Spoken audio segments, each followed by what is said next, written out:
This is Danny Arce in front of the Texas School Book Depository on the day of the assassination as he is being taken to the police headquarters.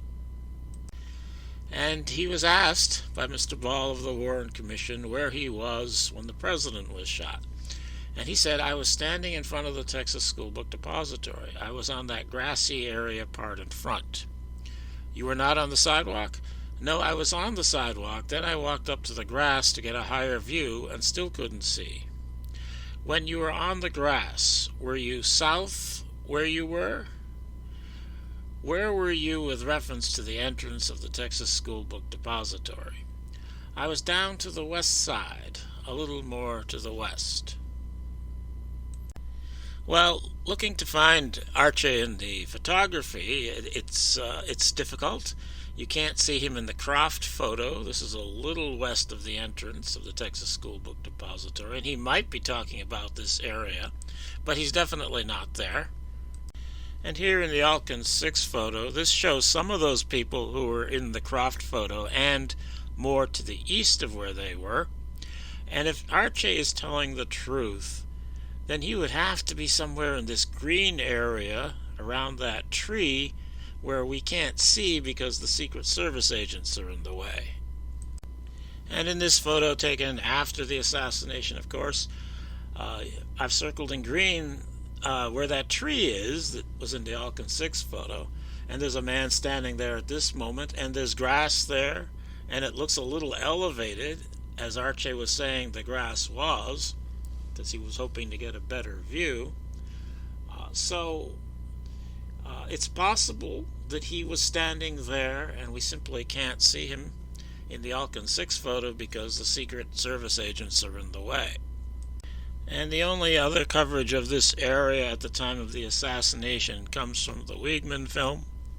And there's that tree. I've circled it in green here on this frame.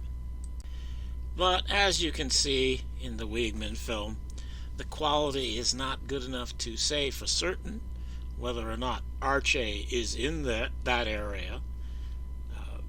I think even a high quality version of this probably wouldn't give us the information needed to say definitely whether he is or is not there. But you certainly can't say that he is. So while it cannot be completely excluded, the possibility that he told the truth and that he really was there, we still can't verify it either. But there is somebody in the Altgens 6 photo, much further east from this area of the tree, where there is no grass to stand on, someone there who looks an awful lot like Arce. And in this photo comparison, I think you can see that it's absolutely consistent. He's got big, tall hair in both pictures. He's wearing a similarly colored coat, and you can't be sure, but it does look like there might be a light collar in the person in the Altgens 6 photo. And even that little tuft of hair that drops down a little over his forehead seems to be present in the Altgens 6 photo. So I think it's a pretty good bet that that's Danny Arce right there. And this would put him somewhere over, I believe, standing in the street, where I have the red circle, not on any grass anywhere, and not west of the entrance of the Texas School Book Depository. So I think Arce was lying about where he was during the assassination. And why would he do that? And now in his testimony he did say where he went afterwards too. "Did you look back at the building?" "No, I didn't think they came from there." He's talking about the shots. "I just looked directly to the railroad tracks and all the people started running up there and I just ran along with them." "Did you go to the railroad tracks?" "Yeah." And he seems to be telling the truth here, as we can see in this Skaggs photo.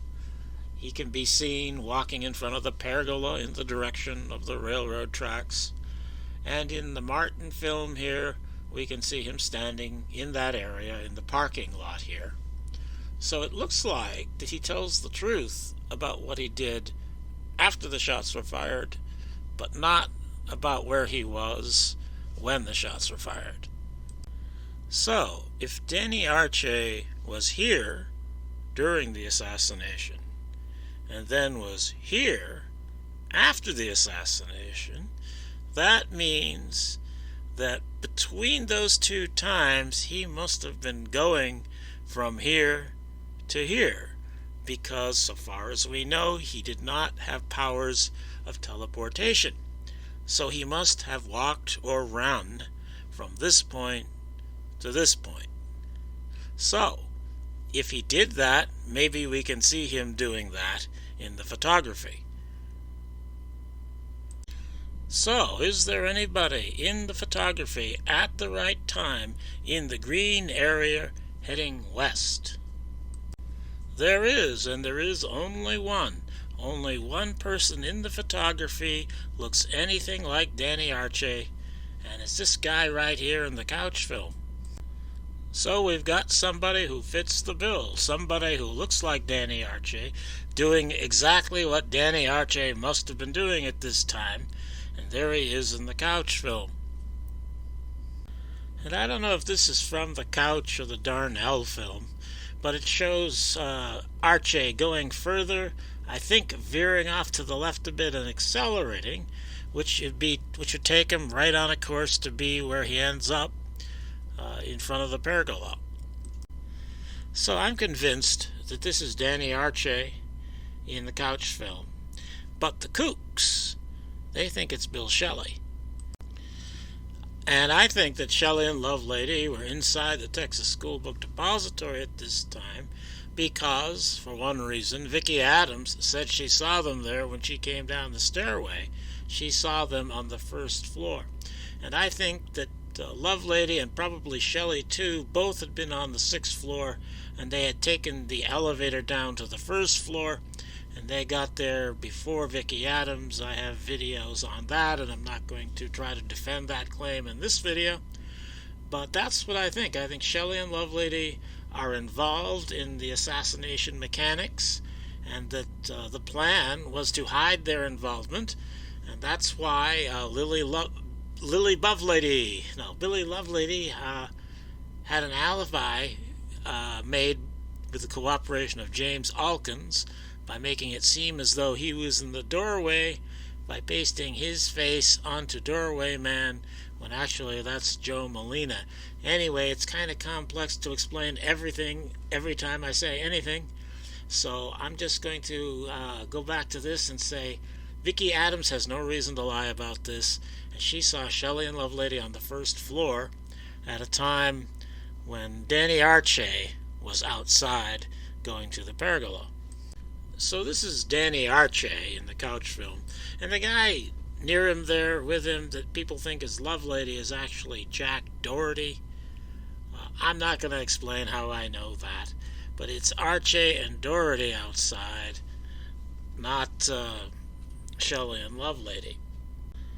But that mistaking these two for Shelley and Lovelady might help to explain why Arce lied. If Arce says he was on that grassy part there, and that he went to the railroad yard from there, then it wouldn't make sense that he would be that guy in the couch film, because he wouldn't be that far over towards the building. He wouldn't be walking down that side street there. He would be closer to the camera if he had come, or he wouldn't even be in the camera's range right now. He would be out of frame. So by lying about where he was, he allows people analyzing the films to think that he was Shelley, because he couldn't be the guy in the couch film if he's telling the truth. If, however, he is where he seems to be in the Altgens 6 photo, then he can be that guy. In fact, he has to be that guy. And he was in the Altgens 6 photo. That's him there. So he lied in order to help the Shelley and Lovelady alibi story, so that you can think Shelley and Lovelady are in the photography when really they're inside the building coming down from the 6th floor. And that might even be why he's wearing the raincoat, because at a distance in crappy photography, it could be mistaken for a business suit, which Shelley wears. So I think it's probably part of the plan, and that's probably about all Arce did. I don't think he did more than lie and stand in for Shelley in the Couchville.